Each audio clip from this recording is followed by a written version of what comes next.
Oh, no, I did. I just didn't watch the movie. Just didn't watch the movie, and I was like, oh man, well, okay, that's fine. I'm sure you could assume what it might be about based on the title. Yeah, it's about choosing or dying. It literally is. And isn't that just a metaphor for our lives? Mm-hmm. Choose or die. Choose to pay the bill, Sam, or die? Like, guess I'll die. It's like that meme. Choose to buy this cute dress or groceries for a week. Mm. Guess I'll die. That's funny. Guess I'll starve. Anyway, hello and welcome back to Real Horror Show. I'm your host, Samantha, and I'm joined as always by the Stormy Skies. Hello, listeners. What up? And my lunch. Yes, and that's totally fine because you know what? It is lunchtime when we record. We record at noon. And that's totally fine because I want Sam to choose lunch or die. She doesn't want to choose death today. Wow, that's so crazy because that happens to be the title, kind of title, of the movie we're reviewing today. Choose or Die, formerly titled Cursor, is a 2022 British horror thriller directed by Toby Meakins in his directorial debut. Ooh, another debut. That's the cool. film stars Asa Butterfield, Lola Evans, or Iola Evans. Yeah. I hate that with sans serif fonts. Capital the I I's and the L look like L's. Yes. I think it's Iola. Girl. I know. Iola Evans, Eddie Marsan, and Robert Englund. Choose or Die was released on April 15th, 2022 by Netflix. I just want to preface this with Robert Englund isn't really in the movie. Like his body isn't in the movie. He does the voiceover for the game. Yeah, he does. But he did a great job. He did, but you know what? I don't know if it's just me, but if I didn't know that was Robert Englund's voice, I don't think I'd be able to pick it out, actually. That's interesting. Because I'm used to his Freddy Krueger voice, which is kind of like a more like character voice. But his suave, regular voice is just like a regular voice, you know what I mean? So you'd have to be used to hearing that voice too. Speaking of the Freddy voice, can we talk about how great Isaac's impersonation of Freddy was? I thought it was great because he did say like blah blah blah bitch, and I was like, that's really what Freddy says though. He really does that. He's not even trying to be rude. That's actually how Freddy speaks to you. So it was so good. And I adore Asa Butterfield. I don't know if you've ever watched Sex Education on Netflix. I haven't. It's been on my to-watch list for like forever. Sam, you would love that show. Well, I thought this was going to be a British thing because Asa is British. But you can tell a good actor if you can't tell that they're British when they're doing an American accent. Through that. Yeah, a cough of Vampire Diaries peoples cough, because there are some people in the Vampire Diaries that suppress that accent and it like comes through hardcore anyway. And it sucks. Like American accents are really hard. You know what? That's what I understand too, though. So I can't be too upset. But if you're an actor, I want you to really try to act like you are. You have no other accent. Okay. You can go ahead and start with your thoughts if you want to. Yeah, I would probably have the same thoughts about this. So I enjoyed this movie quite a bit. However, I think the ending fell flat for me. I agree. Yeah. And we can break that down more when we get into the specifics of story. Yeah. But I thought it looked great. I really liked the soundtrack. It was very it was fresh. It really spoke to me as a young millennial. Yeah. I liked the chemistry between Kayla and Isaac a lot. Me too. And I like that they never did like hook up. They were just friends. Just buds, yeah. For most of it, because that chemistry was really great. So if they did end up together, I could understand, but they just stayed friends for the entire time. Yeah. And it felt organic. It felt natural. Yes, it did. Absolutely. Yeah. Yeah, I think that's all I have for my general thoughts. I completely agree with your thoughts, because in the beginning, it really, it started with like a huge bang, because there were these two major scenes that I loved. And then I don't know what happened, but I think it was like you said, like halfway through towards the end, I like picked up my phone and I was like, uh-oh, I picked up my phone. That means I got bored watching. And I like kind of skipped through some things. The end happened, and then it just kind of ended. And I totally agree. The ending was, yeah, not as good as the intro. Like those first couple scary scenes were so good. Yeah. The glass eating scene. Oh my God. Yeah. I can't wait to talk about that in a minute. That was probably my favorite scene. I actually had to kind of turn away from that because the sound effects were way too real. Yeah, because I wanted to tell you that like the thing that I love in horror, but the thing that turns my stomach the most and like, you know, gets under my skin is eating glass. Oh my God. I can't listen to it, because you're right, because I'm real sensitive about my teeth. And then just doing that and seeing the blood and hearing the glass crunch, the crunching and the scraping gets me every time, dude. So I was like, oh shit, they're gonna go for it. And they did. Like the second that girl's knees dropped onto the broken glass, I was like, oh no. Because that's way too real. Because that's just something that could happen, and I worry about it all the time. I agree. Even just not even eating glass, but just like being near broken glass. I think we all have this inert fear that like our parents passed down to us. We're like, if glass breaks, watch out, because like you can get a tiny sliver of glass and it'll get stuck in your skin. You know what I mean? Like it terrifies me to ever have that happen. Like you're going on your daily walk and there's a broken bottle on the side of the road and you're like, oh God, I hope I don't trip and somehow wind up on top of that. Yeah, dude, exactly. It's an everyday item, but it's dangerous, because it's sharp, and it could be like used as a weapon, or you know, it can hurt yourself. So I'm sorry to ask you, this is like a sidebar question, but there's another horror movie that does glass eating well, and I don't know if I describe this to you, you might know the movie I mean. There's a scene in a movie where there's a girl sitting at a table, and it looks like the scene is it shows the girl from behind, and it looks like she's eating out of a bowl of cereal, but then you can hear the glass crunch. And then when the camera pans around to her, she's eating a bowl of broken glass into her mouth. Do you know what movie I'm talking about? I don't think I've seen that, but I don't know if you've seen Spencer, the newest Princess Diana. I didn't. Biopic. But there is a scene. So Spencer is not a true story. It is a fable inspired by the tragic true story of Princess Diana. That's very important. Yeah. So there's a scene where Diana's trapped in her head because she's miserable within the royal family. And she's wearing this pearl necklace that Charles got her for Christmas. And she rips it off and the pearls fall into her pea soup.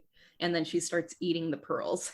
Oh, that's like that's in the same, like it's under the same umbrella as listening to the glass being eaten. It says that crunch, and you know it's gonna hurt your teeth.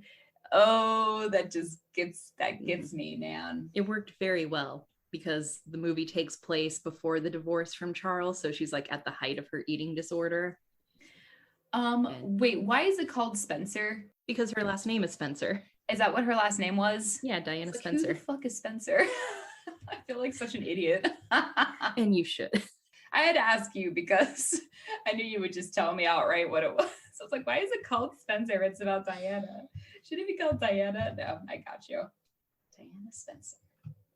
But anyway, let's break down these characters and whether or not we like their performances. All right, sweet. Let's do it. You start while I'm chewing.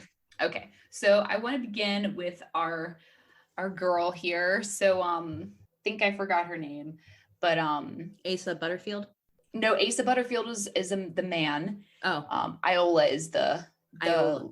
Yeah, Iola or Lola, whatever that letter in serif font is. It's Iola. I just had a brain fart when I was reading it. Well, she's fabulous. Wait, okay, so we've got Iola, Kayla. All right, so we've got Kayla. I think she actually is fabulous because as I was watching it, the reason why I was so entranced in the beginning of the movie was because during these crazy ass scenes, she was actually giving really realistic reactions to what was happening with this video game situation. We'll talk about that in a minute. And also we have this layered trauma in her family, and she has a rough home life, all this stuff. So basically she's like the caretaker of her mother.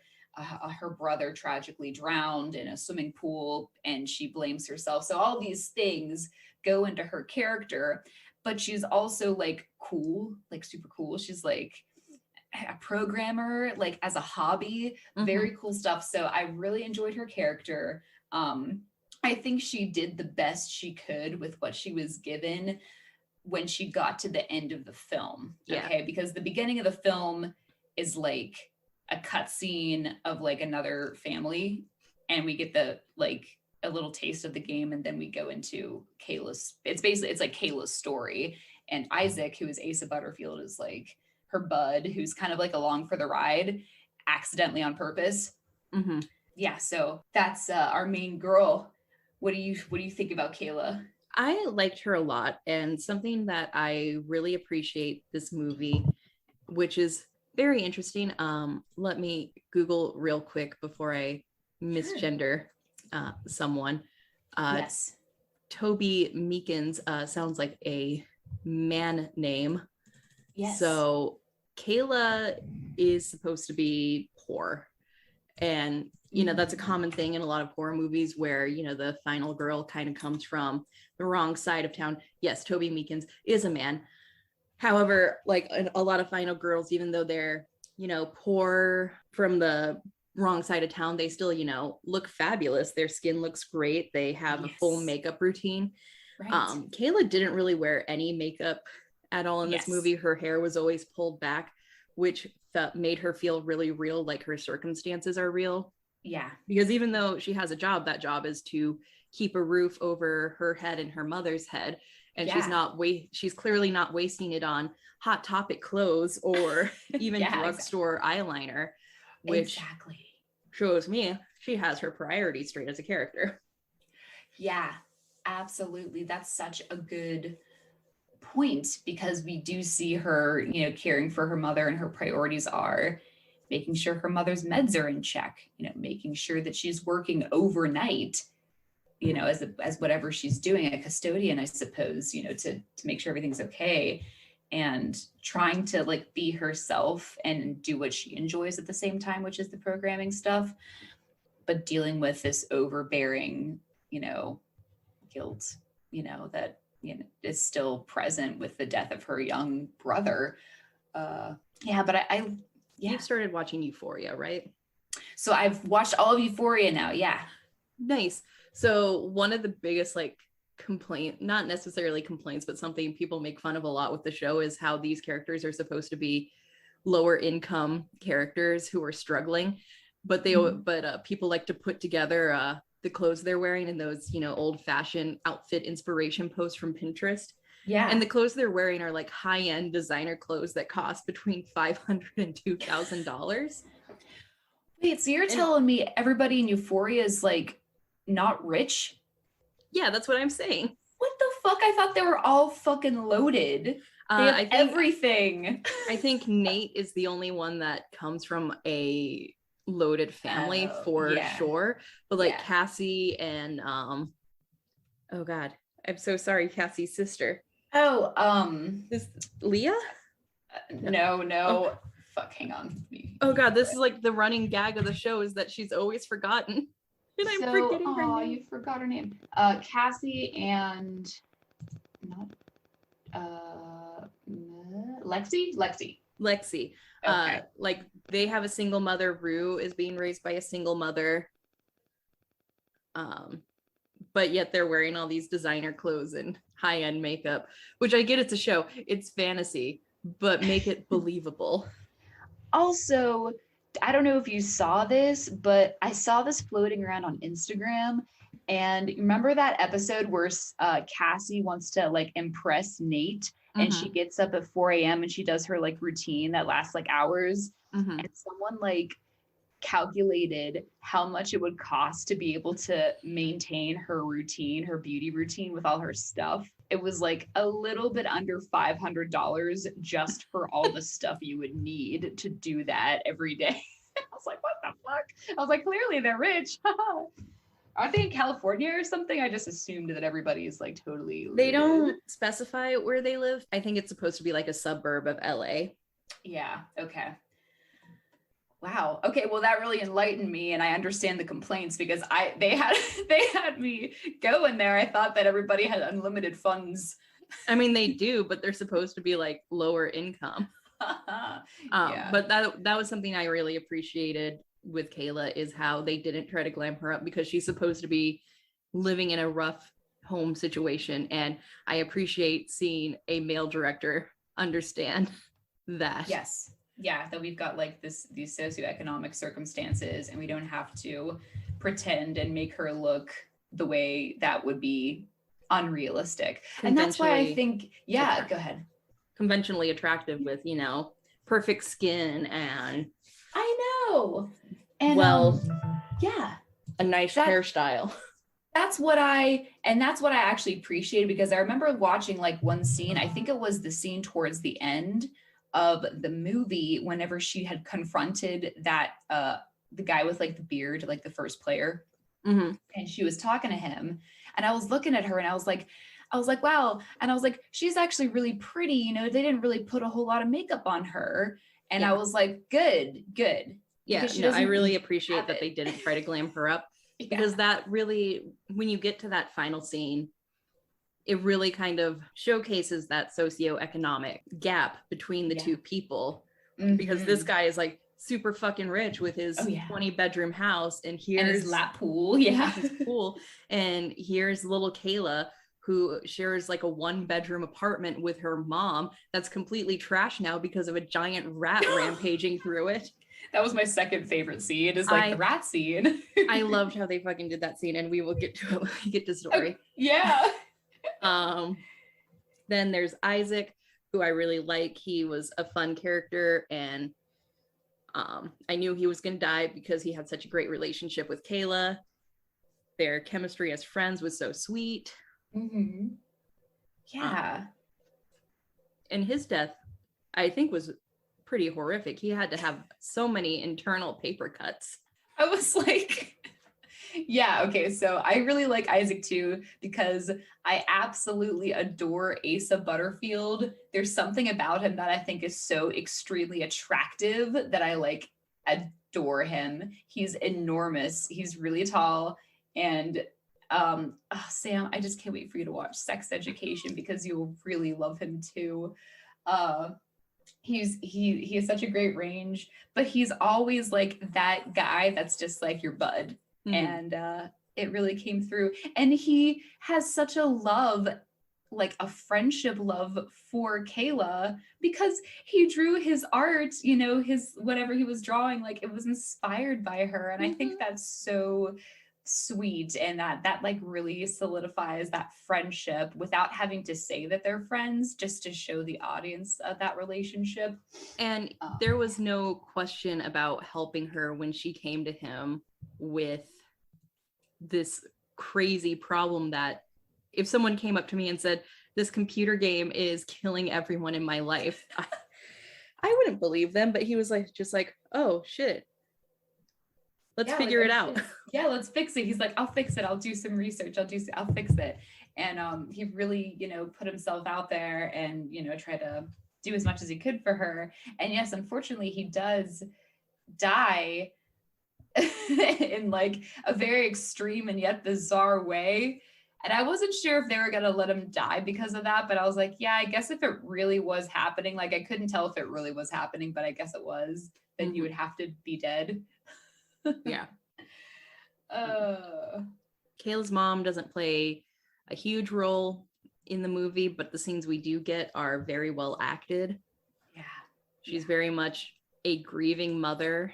And it's alluded to that she's become addicted to drugs because of what happened to Kayla's younger brother. So that performance was very well done. The drug dealer knockoff Kevin Smith, I could have done without him. He really is a knockoff. He didn't look drug dealery enough, but I don't know what a drug dealer looks like anymore. Like he could look like a suited up guy, you know? I don't know. An IT bro.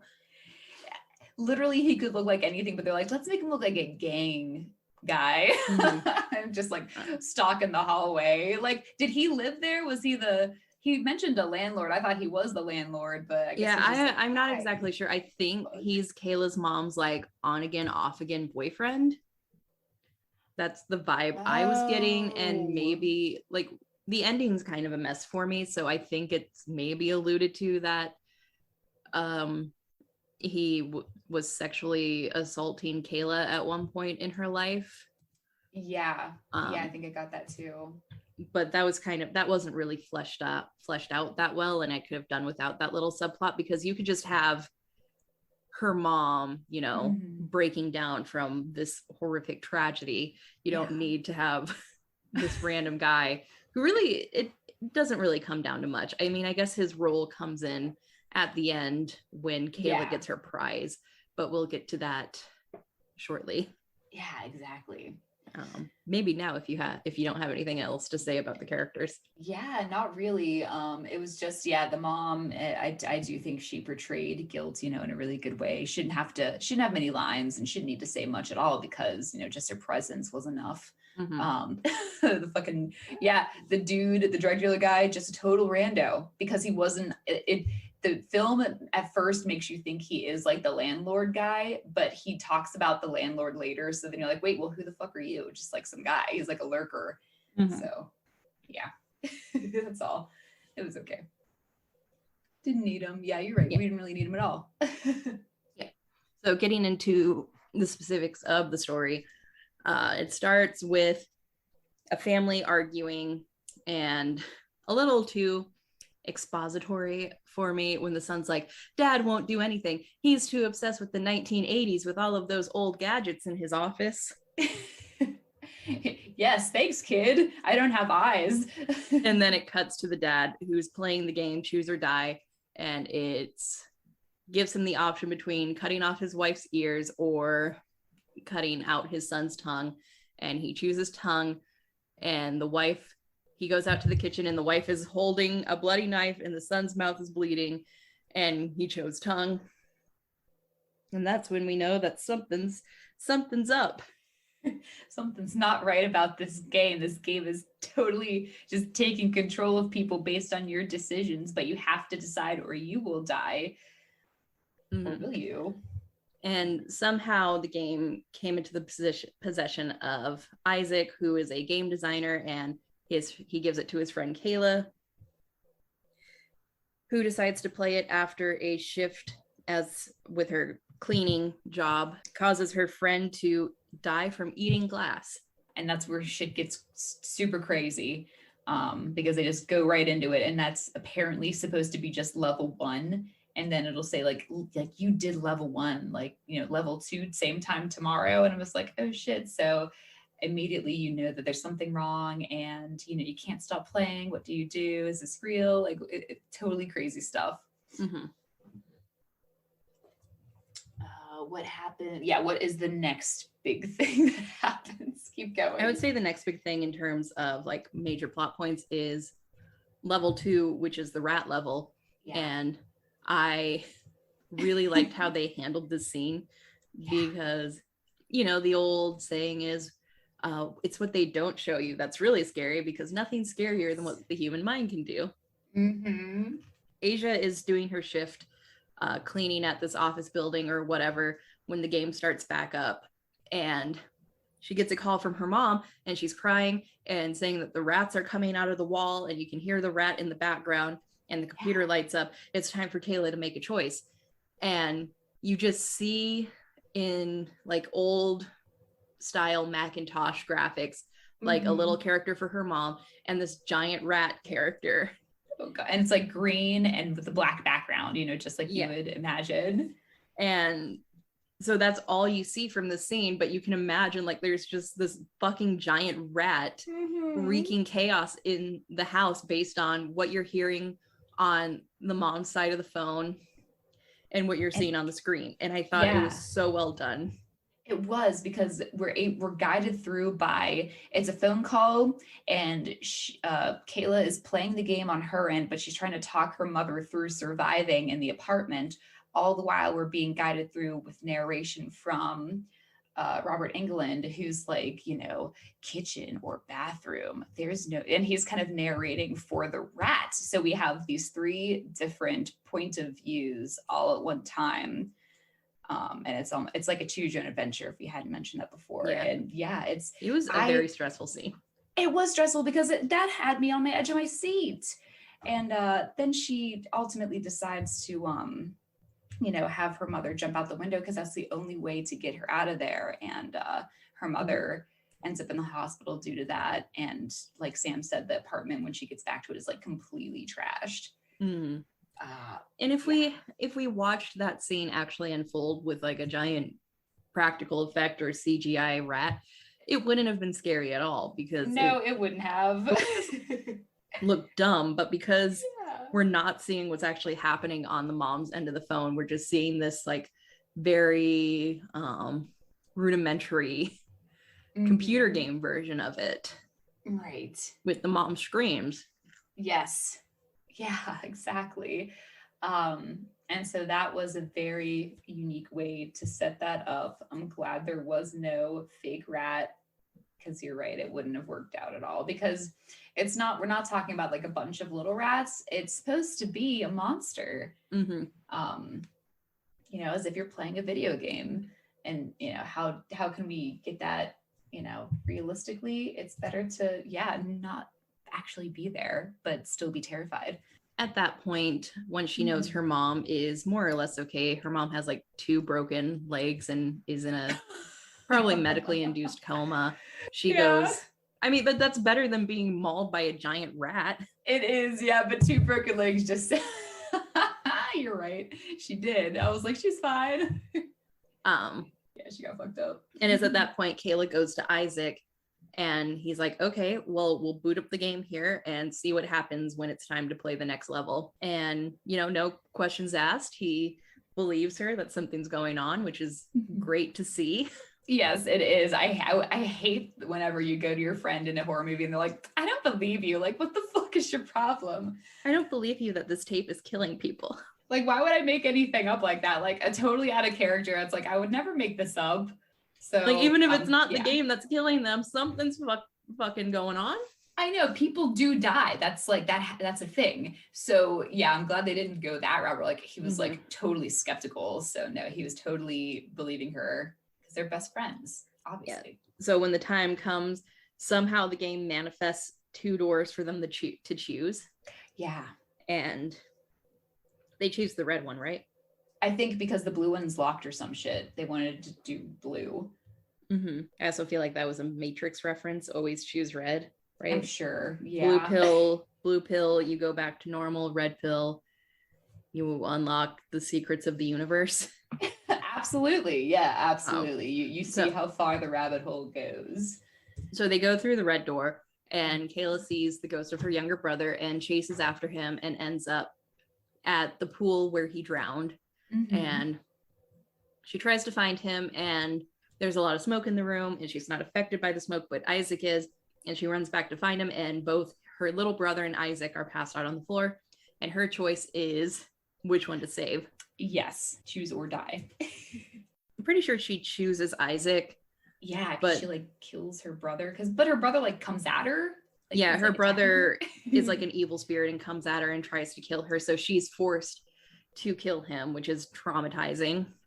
Yes, let us mention that her brother is like a child. He's not like a grown man that she's fighting. It's like a little kid.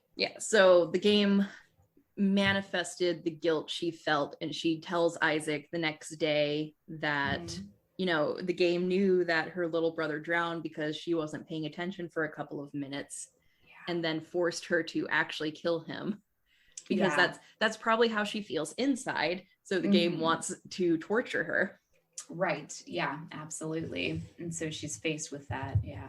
And they decide to track down the origin of the game by using the dial tones in the prize line. And Isaac's already got that figured out, encoded, and is tracing it as they're having this heart-to-heart moment. Yeah, and this is where good friend. He is a good friend, but this is where I feel like this is where it got a little weird for me, and I started to like scroll. It started to get a little convoluted. Yeah, I was like, oh, interesting. But yeah, please continue. This is fabulous. And so they go to this warehouse, and we kind of get a little bit of the origin of the game.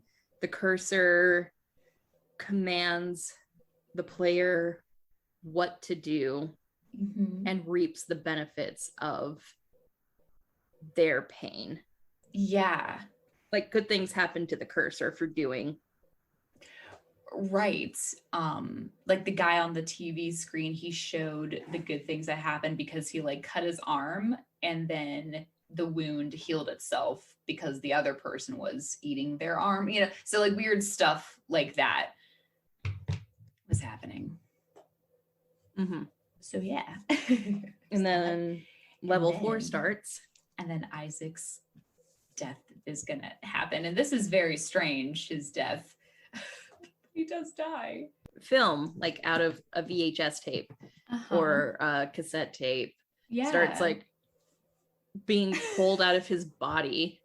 Yeah, well, wait, first he like becomes a digital form of himself, and then he's like stuck, and she has to like fast forward, and it made the film come out of his mouth extremely fast, and a pile was being made on the floor, and then she reversed and it all went back in, and then she fast forwarded again and it all came back out, and I was like, Jesus, girl. So, but she had no choice. It was like choose or die. So yep. So Isaac dies from probably 1,000 internal paper cuts, which I'm sure sucks.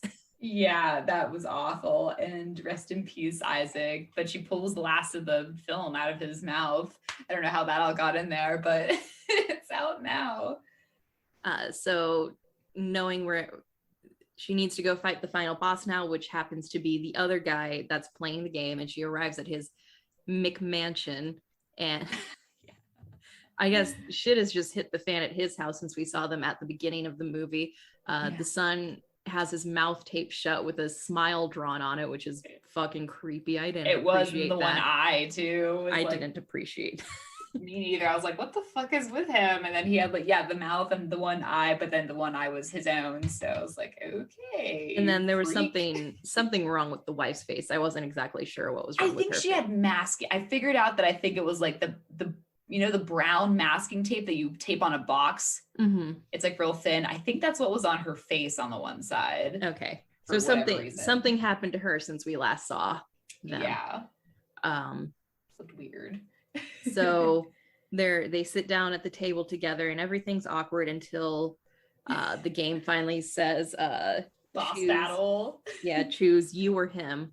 Yeah. And naturally he goes for her first, hitting her in the head with a plate, but then he realizes, oh shit, I have to hurt myself in order to hurt you. Yeah. Which is a cruel twist of the game. Yes, it is cruel. Because they both chose the other person naturally, but had he like shot her in the head, he would have shot himself in the head, and vice versa. Yeah. So this battle ensues where they're just hurting themselves. Yeah. Hurt the other person. And for some fucking reason, his son tries to kill Kayla. Like, I don't know why I would take my dad's side in that situation. Yeah. Oh yeah. It's because of him I look like this. I know. I think I remember that happening too, and I was confused, but also like partially paying attention at this point. But the wife was really trying to get the husband, so she was going after Kayla to shoot her with the gun that they had. Yeah, the wife was over it, so she takes the gun, shoots Kayla a few times, but nothing lethal to kill him. And he grabs the gun, tries to put a bullet in his head, but as usual in this situation, there's no more bullets. No more bullets, out of ammo. So Kayla grabs the statue, drags it to the pool, But right before she can jump in with the statue to drown him, he slits his throat, slitting her throat, and we're led to believe, oh no, they're both dead. They're both dead, but I guess the wife saves Kayla from drowning, and Kayla's the winner of the game. Yeah, because I guess her drowning killed him faster because he was like spitting up water for like 5 minutes. And yeah, she must have got dragged out of the pool because the third slit was not effective enough. Mm-hmm. Yeah, so go Kayla. And so because she wins, and this is what lost me a bit, because she wins, she becomes the cursor, and she now establishes the rules of the game. Yes. I think that's what happens, yeah, with the creepy guy. Yeah, so she texts her mom's boyfriend or whatever and says, hey, you want to bang me for $20? For 1 hour? Yeah. He's like, yes, Kayla, value yourself more. Well, no, he made a joke in the movie about, he said $15 for the hour to her, and then like she got mad at him, and then before he walked out the door after the rat thing, he said, well, I have a 20. And so that was like harkening back to what he said before. So yeah, I agree, she should value herself more, but it was because he said 20 earlier. And so she's making it funny. I missed that part. Flirty. No, well, it's like a blink and you miss it because this dude just like fucking rambles about nothing important because his presence literally doesn't matter at all. Yeah. So so Kayla talks to the original game designer or whatever, and he's like, so who's gonna suffer for you two? And I did notice, like, after killing her mom's boyfriend, Kayla looked a lot like prettier and healthier in the hospital when her mom woke up after killing the mom's boyfriend / drug dealer. And which makes sense because she's supposed to like benefit from doing this to people. Yeah. So I liked that little detail where she has a bit more of a glow to her in that final scene than she did the rest of the movie. Yeah, definitely. She's got more, vitality now. And then it just ends. Yeah, she says she's only going to do it to people who deserve it.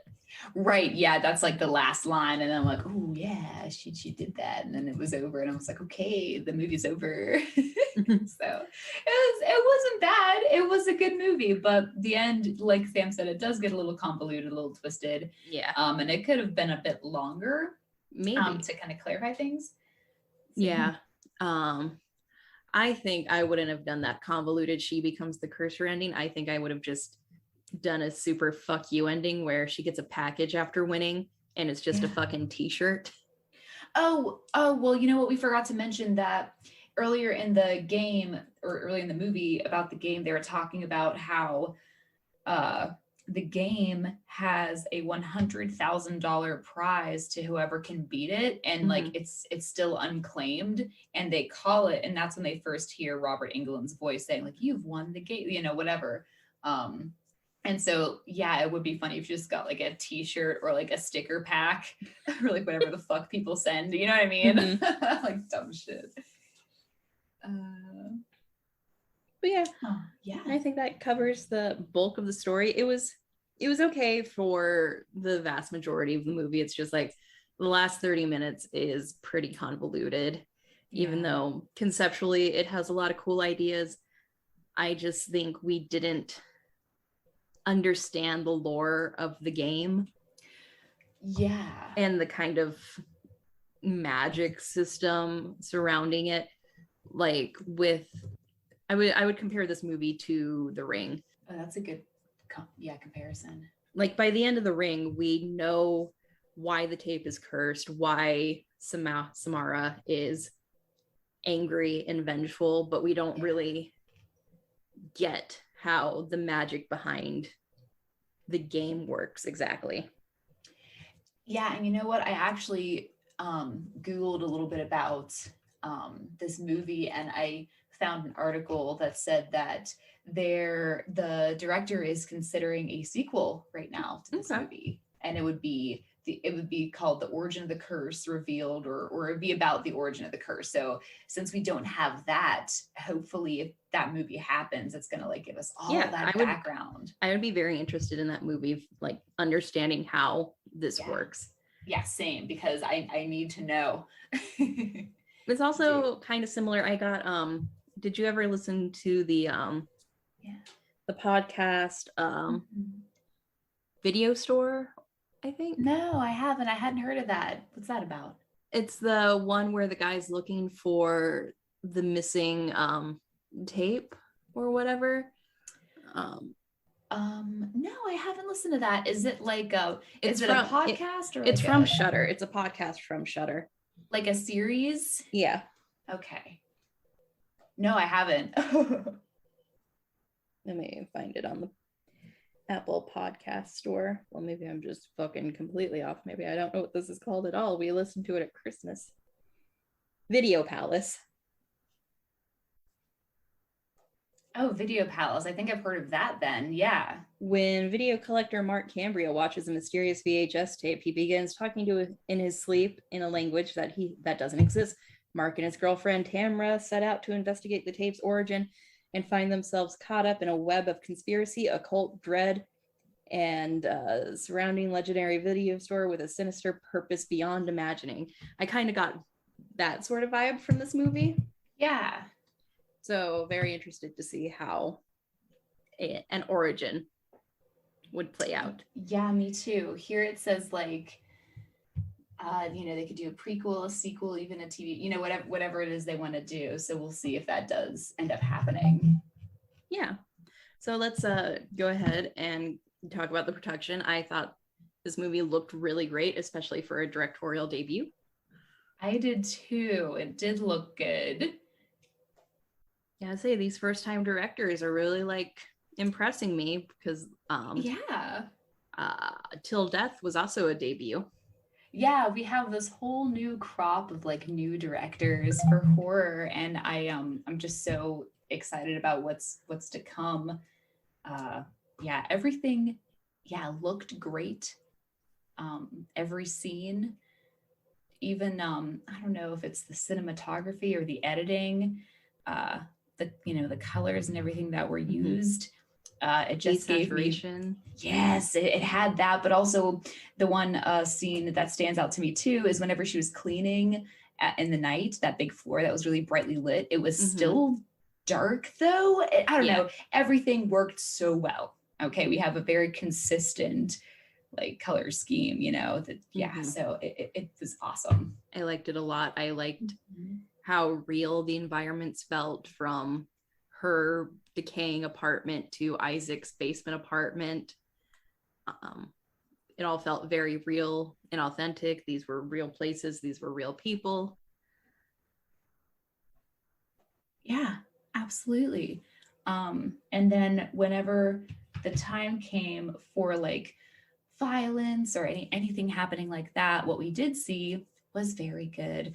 I specifically talking about the glass eating, they didn't turn away, they didn't do a cut scene. We saw the blood, that was happening. So whenever that happened, it looked good too.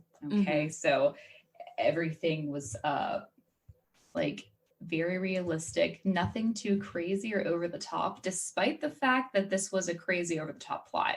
Yeah. You know what I mean? So it worked. Yeah, there really wasn't that much gore. We saw a little with Isaac's death. Yeah.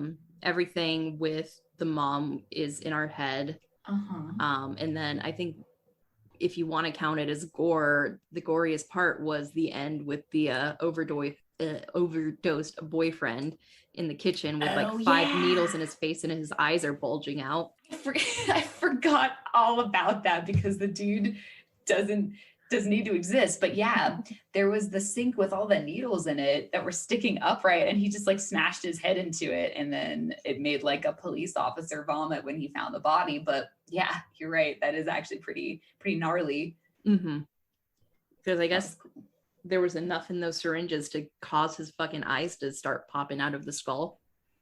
yeah, geez, who puts syringes in the sink like that? What the fuck? And the soundtrack for this was very well done. It was by The Prodigy, which is an English electronic dance music band. Yeah. From England.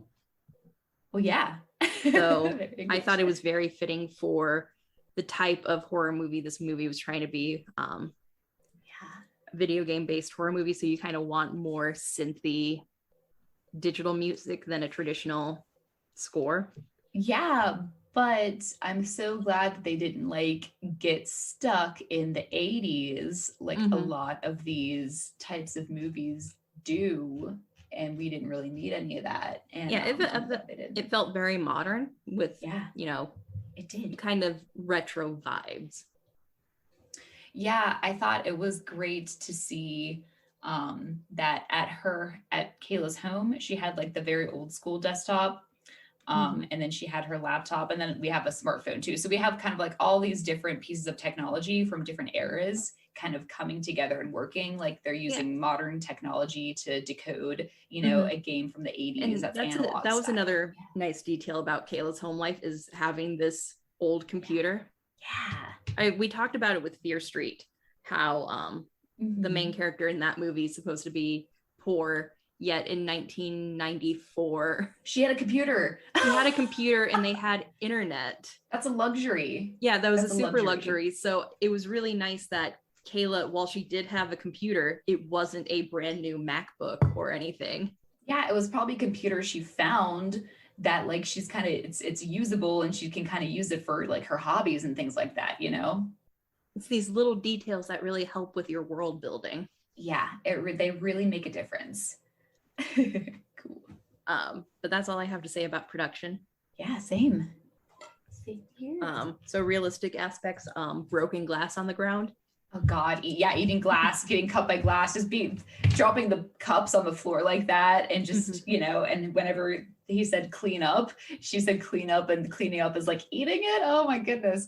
So that really got me. But other realistic aspects is, of course, trauma and guilt, blaming yourself for the death of a family member, trying to cope with that with substance abuse, things like this, being in a tough situation where you're socioeconomically like starved, and like you don't have the right choices because of where you live or whatever.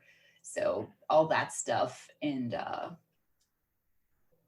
then having a game like kill your friend, I don't know, all these things. But those are the main very layered, very deep realistic aspects there. And also what made me nervous for her is that she was in the middle of playing the game at work, and she broke the computer and they fired her, and I was like, oh no, she needs that job. I was like, I'm so anxious for her. So stuff like that too. But overall, I thought this was a good movie. The ending was a little messy, but I enjoyed it overall. So I'll go ahead and give it an because I think it was a fun time. It was, because I was thinking about my grade and I was like, well, I would give it an fuck me, because it was a very good movie. It's only that ending that really was a little bit weird, but I wouldn't classify the entire movie as meh, because it's not. It's not bad. Yeah, because the acting was great. The world building was great. I believed in these characters. I believed Kayla's situation. I liked the friendship between her and Isaac. So overall, I think it was very well done, and endings are hard to stick sometimes, especially if it sounds like Toby already wants to do a sequel and a prequel. So especially if you're trying to establish a new horror series. Yeah, absolutely. This would actually be kind of a cool series. So I'm excited to see what this director comes up with next. Maybe it will be the sequel. Yeah. I don't think I have any more points on that. Anything else before we wrap up? I don't think so. All right, fabulous. So I've got the outro notes here, and it feels like it's been forever since I read these notes. All right. Real Horror Show was created by Sam Odie and Stormy Skies and is directed by Sam Odie. Today we learned that you should just not play a creepy old game called Cursor, because you never know. You never know. Anything else that we shouldn't do that we learned? Eat glass. Yeah, don't say clean it up, because you never know if clean up means eat it. Oh God. Okay. Like what you hear, you can find Real Horror Show on Spotify, TuneIn, Google Play Store, Stitcher, iTunes, and Pandora. Really, really like what you hear? Follow us on Twitter @HorrorShowPod, or search for Real Horror Show on Twitter. Follow us on Facebook @Real Horror Show. Like our page and share our stuff. We also have a website that all of our written reviews and podcasts can be found, realhorrorshow.com. Want to interact with us? Want to make sure we're real humans and not space vampires? Comment on our website or email us at realhorrorshowpodcast@gmail.com. Want to argue with us about something? Or do you think you have a really great horror movie review that you're dying to share with two random strangers from the internet? Well, submissions are open for movie reviews. Check out the submit page on our website and follow the rubric before sending us anything. If it's not done according to the rubric, it will be disregarded. Sorry, not sorry. We love horror, and if you're listening, you do too. Please help us keep our project going by visiting our support page on our website, where you can make a one-time donation via PayPal. We also have an Amazon wish list if you feel like buying us something tangible will help convey your love more than a monetary donation would. Also, you can find the Buy Us a Coffee button on our website. It's a button you can click that will pay us the amount you would need to buy a coffee. A little bit goes a long way. Sometimes we can't help out artists monetarily, and that's okay. By simply liking, sharing, retweeting, and even giving us an awesome review will help us out tremendously. And any other pertinent news to share? Not at the moment. Yeah, me neither. Yeah, can't wait for the next one. So our outro song is called Creepy Doll by Jonathan Colton. Thank you, fuck off, and have a swell evening. And this is Real Horror Show signing off. Bye.